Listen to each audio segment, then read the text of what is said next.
ਉਹਨਾਂ ਨੂੰ ਕਿਹਾ, ਮੈਂ ਕਿਹਾ ਭਾਈ ਦੂਸਰੀ ਕਮੇਟੀ ਦੇ ਦਿਓ। ਹਾਂ ਸਹੀ ਹੈ। ਬਸ ਰੱਬ ਨੇ ਉਹਨੂੰ ਬਹੁਤ ਦੇਣਾ, ਉਹਨੇ ਕਮੇਟੀ ਦੇ ਦਿੱਤੀ ਸਾਨੂੰ। ਰਾਤੀ ਮਿਲੀ ਕਮੇਟੀ। ਬਸ ਸ਼ੁਕਰ ਆ। ਤੇ 17,000 ਦੀ ਕਮੇਟੀ ਸੀਗੀ। 17,000 ਦੀ? ਹਾਂਜੀ। ਤੇ ਬੰਦੇ ਵਿੱਚ ਪਾਏ ਆਪਾਂ। ਹਾਂ। ਬੰਦੇ ਪਾ ਪੂ ਕੇ 4 ਤੇ ਪਲਾਟ ਜਿਹੜਾ ਨਾ ਆਪਾਂ ਖਰੀਦ ਲਿਆ ਜੀ। ਬੱਲੇ ਬੱਲੇ। ਕਿੰਨਾ ਪਲਾਟ? 1 ਮਰਲਾ। 1 ਮਰਲਾ? ਹਾਂਜੀ। ਬੰਦੇ ਬੰਦੇ ਇਕੱਠੇ ਕਰਕੇ ਉਹਦਾ ਤਰਲਾ ਮਿੰਤਾ ਕਰਕੇ 1 ਮਰਲਾ ਪਲਾਟ ਲਿਆ? ਹਾਂਜੀ। ਨਹੀਂ ਹੁੰਦਾ ਨਾ ਬੰਦਾ ਜਗ੍ਹਾ ਲਈ ਦਬਾਵਾਂ ਦਬੂਵਾਂ ਮੰਗਦਾ, ਤੇ ਉਹ ਦਬਾਵਾਂ ਮੰਗ ਕੇ ਕਮੇਟੀ ਵਿੱਚ ਜਮਾ ਪਾ ਕੇ ਬੰਦੇ ਬੰਦੇ ਪਾ ਕੇ 1 ਮਰਲਾ ਪਲਾਟ ਲਿਆ ਤੂੰ? ਹਾਂਜੀ। ਬੱਲੇ ਬੱਲੇ ਬੱਲੇ। ਅੱਲਾ ਦਾ ਸ਼ੁਕਰ ਜੀ। ਬੱਲੇ ਬੱਲੇ। ਤੇ ਤੈਨੂੰ ਤਾਂ ਗੌਰਮੈਂਟ ਨੇ ਪੈ ਜਾਣਾ ਕਾਕਾ। ਉਹਨਾਂ ਕਹਿਣਾ ਵੀ ਲਿਆ ਟੈਕਸ ਤੂੰ 1 ਮਰਲਾ ਪਲਾਟ ਲਾ ਲੈ। ਤੂੰ ਇਕੱਲਾ ਬੰਦਾ ਹੈ, ਇੰਨੀ ਜਗ੍ਹਾ ਤੂੰ ਕੀ ਕਰਨੀ ਹੈ ਬਾਹਰ ਚ, ਦੁਨੀਆ ਤੇ ਰਹਿ ਜਾਣੀ ਹੈ ਇੰਨੀ। 1 ਮਰਲਾ ਹੀ ਪਲਾਟ ਲੈ ਲਿਆ ਤੂੰ।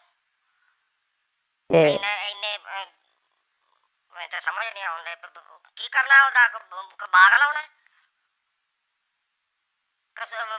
ਸਕੂਲ ਬਣਾਉਣਾ, ਕੋਈ ਸ਼ਾਦੀ ਹਾਲ ਬਣਾਉਣਾ, ਤੂੰ 1 ਮਰਲਾ ਪਲਾਟ ਲੈ ਲਿਆ। ਹਾਂ। ਤੇ ਹੁਣ ਆਪਾਂ ਇੱਥੇ ਕੋਠੀ ਪਾਉਣੀ ਜੀ। ਕੀ ਪਾਉਣੀ ਹੈ? ਕੋਠੀ ਪਾਉਣੀ ਜੀ। ਕਿੱਥੇ ਪਾਉਣੀ ਹੈ? ਆ ਜਿਹੜਾ ਪਲਾਟ ਲਿਆ ਉਹਦੇ ਚ। 1 ਮਰਲੇ ਪਲਾਟ ਚ? ਹਾਂਜੀ। ਕੋਠੀ ਪਾਉਣੀ? ਹਾਂਜੀ।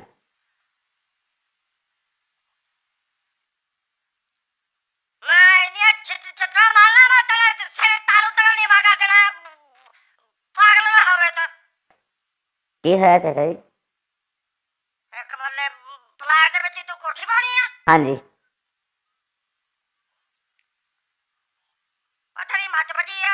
1 ਮਰਲੇ ਪਲਾਟ ਦੇ ਵਿੱਚ ਤੇ 2 ਬੰਦੇ ਇਕੱਠੇ ਸਲਾਹ ਕਰਦੇ ਅੰਦਰ ਨਹੀਂ ਵੜ ਸਕਦੇ, ਤਾਂ ਤੂੰ ਕੋਠੀ ਪਾਉਣੀ ਹੈ?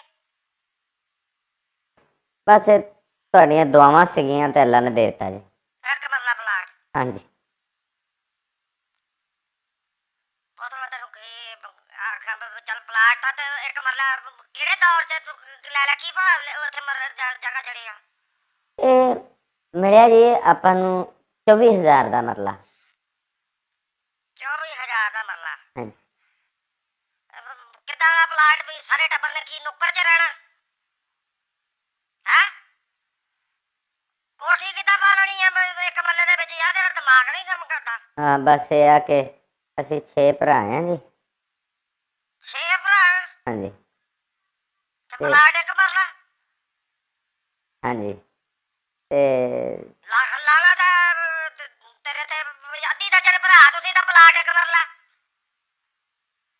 ਇਹ ਆਪਾਂ ਜੀ ਹੁਣ ਇੱਥੇ 6 ਕਮਰੇ ਪਾਉਣੇ ਆ। ਬੱਲੇ ਬੱਲੇ ਬੱਲੇ ਬੱਲੇ। ਉਹ ਤੇਰੇ 6 ਭਰਾ? ਹਾਂਜੀ। ਤਾਂ 6 ਕਮਰੇ ਪਾਉਣੇ ਆ? ਹਾਂਜੀ।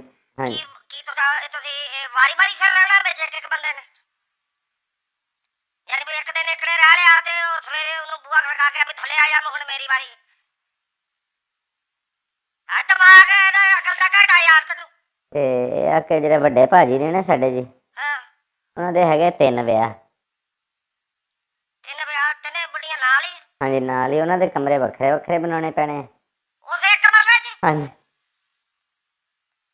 6 ਭਰਾ ਤੇ ਵੱਡੇ ਭਰਾ ਦੀਆਂ 3 ਬੁੱਢੀਆਂ, ਉਹ ਤੇ ਉਹਦੇ ਬੱਚੇ ਵੀ ਨਾਲ, ਉਹ ਵਿੱਚ ਹੀ ਰਹਿਣਾ? ਹਾਂਜੀ। ਵੱਡਾ ਮੁੰਡਾ ਜਿਹੜਾ ਪਹਿਲਾ ਵਿਆਹ ਸੀ ਨਾ, ਸਭ ਤੋਂ ਪਹਿਲਾਂ, ਹਾਂ। ਉਹ ਅਸੀਂ ਆਪ ਕੀਤਾ ਸੀ ਨਾ। ਹਾਂ। ਤੇ ਉਹਦੇ ਚੋਂ 2 ਮੁੰਡੇ ਆ, ਦੋਵੇਂ ਵਿਆਹੇ ਹੋਏ। ਹਾਂ। ਉਹ ਵੀ ਨਾਲ ਹੀ? ਹਾਂਜੀ। ਹਾਂ ਤੇ ਤਾਇਆ ਜੀ ਦਾ ਕਮਰਾ ਵੱਖਰਾ ਪਾ ਦਈਏ, ਉਹਨਾਂ ਨੇ ਵਿਆਹ ਨਹੀਂ ਕਰਾਇਆ ਸਾਰੀ ਜ਼ਿੰਦਗੀ। ਇਹ ਕਿੱਥੋਂ ਆ ਗਿਆ ਹੁਣ? ਇਹਨੇ ਵੀ ਨਾਲ ਹੀ ਰਹਿਣਾ? ਹਾਂਜੀ ਤਾਇਆ ਜੀ ਨੇ ਨਾਲ ਲੈਣਾ। ਉਹ ਦਰਵੇਸ਼ ਆਦਮੀ ਨੇ, ਉਹਨਾਂ ਨੇ ਵਿਆਹ ਨਹੀਂ ਨਾ ਕਰਾਇਆ ਜੀ। ਦਰਵੇਸ਼ ਆਦਮੀ ਤਾਂ ਵਿਆਹ ਨਹੀਂ ਕਰਾਇਆ? ਅੱਛਾ ਫੇਰ?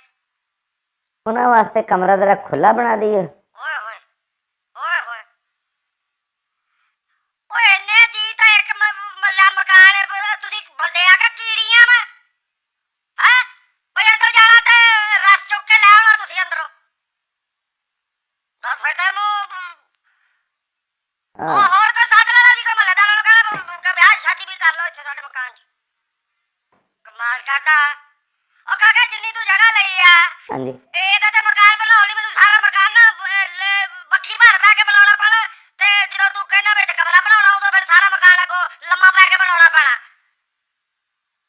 ਕਿਉਂਕਿ ਖੁੱਲਾ ਡੁੱਲਾ ਹੋ ਕੇ ਤੇ ਮਕਾਨ ਬਣੀ ਬਣਨਾ ਤੇ ਤੂੰ ਵਿੱਚ ਬਾਈ ਜੀ ਵਾੜੀ ਜਾਂਦਾ ਯਾਰ। ਆ ਜਿਹੜਾ ਸਾਡਾ ਸਭ ਤੋਂ ਛੋਟਾ ਭਰਾ ਨਾ ਜੀ, ਉਹ ਰਹਿੰਦਾ ਹਲੇ। ਉਹ ਹੈਗਾ ਤਾਂ ਥੋੜਾ ਬਦਮਾਸ਼ੀ ਲੈਣ 'ਚ ਪੈਰ ਰੱਖਦਾ ਵਾਹ ਵਾਹ ਵਾਹ ਵਾਹ ਵਾਹ ਵਾਹ ਵਾਹ ਤੇ ਵਾਹ। ਆਈ ਗਈ ਬਹੁਤ ਆ ਉਹਦੀ। ਕੋਈ ਆਇਆ ਗਿਆ ਜੀ ਕੋਈ ਉਹਦਾ ਯਾਰ ਬਈ ਉਹ ਬੜੇ ਰਾਤ ਨੂੰ 100 ਮੁੰਡਾ ਆ ਕੇ ਖੜਾ ਹੁੰਦਾ ਹੈ ਸਾਹਮਣੇ, ਤੇ ਯਾਰ ਕਿ ਉਹਨਾਂ ਵਾਸਤੇ ਇੱਕ ਵੱਡਾ ਜਿਹਾ ਡੇਰਾ ਬਣਾ ਦੇਣਾ।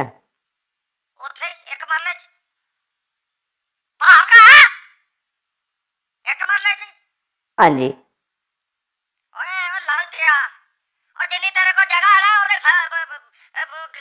ਕਿੰਨੇ ਕਿੰਨੇ ਯਾਰ ਬੈਲੀ ਆ 100 150 ਜੀ। 100 150 ਲੱਖ ਲਾਣਾ ਜਿੰਨੀ ਤੂੰ ਜਗ੍ਹਾ ਲਾ ਬੈਠਾ ਨਾ ਬਿੱਲ ਚੈੱਕ ਕਰਨ ਵਾਲਾ ਆ ਗਿਆ ਨਾ ਮੀਟਰ ਚੈੱਕ ਕਰਨ ਵਾਲਾ ਉਹ ਖਲੋਤਾ ਹੋਵੇ ਨਾ ਤੁਹਾਡਾ ਪਿੱਛੋਂ ਮਕਾਨ ਲੁੱਕ ਜਾਣਾ ਕੱਲੇ ਬੰਦੇ ਨੇ ਤਾਂ 100 ਬੰਦਾ ਅੱਗੇ ਕੀ ਟਰਾਲੀ ਖਿਲਾਰ ਕੇ ਉੱਤੇ ਬਿਠਾਉਣਾ। ਆਏ ਆ ਬਸ ਸਟੋਰ ਇੱਕ ਵੱਡਾ ਸਾਰਾ ਬਣਾ ਦਈਏ। ਉਹ ਤੋਂ ਅੱਗੋਂ ਮੁੱਤ ਬਣ ਕੇ ਨਾ ਹੋਇਆ ਪਤਾ ਨਹੀਂ 20 ਕਨਾਲਾਂ ਲੈ ਲਈਆਂ ਤੂੰ। ਹਾਂ ਕੀ ਕਿਹਾ ਸਟੋਰ ਆਹ ਸਾਰਿਆਂ ਦਾ ਇਹ ਆ ਕਿ ਸਮਾਨ ਇੱਕੋ ਜਗ੍ਹਾ ਹੀ ਆ ਜਾਏਗਾ, ਬਾ ਵੱਡਾ ਸਾਰਾ ਇੱਕ ਸਟੋਰ ਬਣਾ ਦਈਏ। ਉਹ ਕਾਹਦੇ ਲਈ ਸਮਾਨ ਸਮੂਨ ਸਾਰਿਆਂ ਦਾ, ਪੇਟੀਆਂ ਪੂਟੀਆਂ, ਪੁਰਾਣੇ ਮੰਜੇ ਇੱਧਰ ਉੱਧਰ। ਉਹ ਵੀ ਆ ਨਾਲ ਮੈਂ ਕਾਕਾ ਵੇ ਏਦਾਂ ਕਰਦੇ ਆ ਆਪਾਂ ਇੱਕ ਮਰਲੇ ਦੇ ਉੱਤੇ ਨਾ 40 ਲੱਖ ਸਟੋਰੀਆਂ ਪਾ ਦਿੰਦੇ ਆ ਤੁਹਾਡੀ ਜਿਹੜੀ ਬੇਟੀ ਹੋਏਗੀ ਨਾ ਜਾ ਕੇ ਬੱਦਲਾਂ ਨੂੰ ਵੱਜੇਗੀ ਇਹ ਥੱਲੇ ਨੂੰ ਤਾਂ ਵੱਡਾ ਹੋ ਨਹੀਂ ਸਕਦਾ। ਆ ਬਸ ਇਹ ਆ ਜਿਹੜਾ ਲੈ ਲੈ ਬਾਸੇ ਦਈਆਂ ਇਹ ਪਤਾ ਨਹੀਂ ਕੀ ਬਕਵਾਸ ਮੈਂ ਕਰਦਾ ਪਿਆ ਮੈਨੂੰ ਸਮਝ ਨਹੀਂ ਆਉਂਦੀ। ਇਹ ਇੱਟ ਕਿੰਨੀ ਕੁ ਲੱਗਣੀ ਜੀ ਮੇਰਾ? ਇੱਟ ਕਿੰਨੀ ਲੱਗਣੀ ਆ ਇੱਕ ਇੱਟ ਅਸੀਂ ਲਾਉਣੀ ਉਹਦੇ ਵਿੱਚੋਂ ਵੀ 3 ਪਾ ਵੱਜ ਜਾਣੀ ਇੱਕ ਇੱਟ ਮੰਗਵਾ ਲਈ ਨਾ ਤੇ ਉਹਦੇ ਵਿੱਚ ਥੋੜੀ ਜਿਹੀ ਲਾ ਦਾਂਗੇ ਥੋੜੀ ਜਿਹੀ ਅੱਧੀ ਵੱਢ ਕੇ ਮੈਂ ਥੱਲੇ ਰੱਖ ਲੂੰ ਸੀਮਟ ਸੁਮਟ ਲਾਉਣ ਨੂੰ ਬਾਹਰ ਨੂੰ ਤੇ ਬਾਕੀ ਜਿਹੜੀ ਬਚੂਗੀ ਨਾ ਉੱਤੇ ਪਿਓ ਦਾ ਤੰਦੂਰ ਬਣਾ ਲਈ ਉੱਥੇ। ਆ ਏਦਾਂ ਕਦੀ ਕਦੀ ਦਿਲ ਕਰ ਜਾਂਦਾ ਹੁੰਦਾ ਬੰਦੇ ਦਾ ਤੰਦੂਰ ਦੀ ਰੋਟੀਆਂ ਨੂੰ ਤੇ ਗਰਮੀਆਂ ਨੂੰ ਉਹ ਮੈਂ ਮਿਸਾਲ ਦਿੱਤੀ ਆ ਓਏ। ਤੰਦੂਰ ਵੀ ਇੱਕ ਲਾ ਦੇਣਾ ਜੀ ਖੁੱਲੀ ਸਾਰੀ ਜਗ੍ਹਾ ਤੇ। ਵਾਹ ਠੀਕ ਆ ਉੱਥੇ ਇੱਕ ਮਰਲੇ 'ਚ ਤੰਦੂਰ ਲਾ ਕੇ ਨਾ ਤੁਸੀਂ ਮਾੜੀ ਜੀ ਅੱਗ ਬਾਲ ਨਹੀਂ ਪੂਰੇ ਘਰ ਨੂੰ ਅੱਗ ਪੈ ਜਾਣੀ ਆ ਮਰ ਰਿਹਾ। ਹਾਏ ਹਾਏ ਹਾਏ